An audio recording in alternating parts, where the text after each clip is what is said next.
Manay, ikay nagbakar sa ima? Matumal manay. Tayo matumal, ikadakar nga ng tahon nito, di ba? Manay, alis bagad ako ning pakro. Ibahin mo na ning kape ha. Isa manay. Uy, madam, bakar na ka mo ning kuyog. Fresh yan, ma'am. 150 lang ang sadong baso. 150? Sadong baso? Kami naharman na kuyog yan. Namaharan ka. Ihasangles na kuyog yan eh. Ngayon na kamatis, mapilang kilo ninyan. 200 pesos, 5 pidaso. 5 pidaso, 200 pesos. Hindi ni baga presyo ng karne ah. Iapila ang presyo ng sadong baso maripati mo. 350 pesos. 350 ang baso. Ano yung nalinti? Ano yung rebanded na maripati? Ako yung presyo?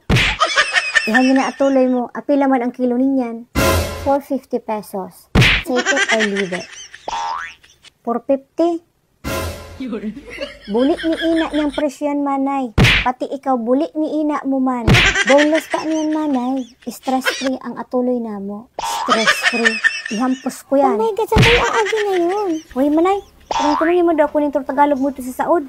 Masalong gamar ang presyo ng isda buda karni. Kapang gigiling buray.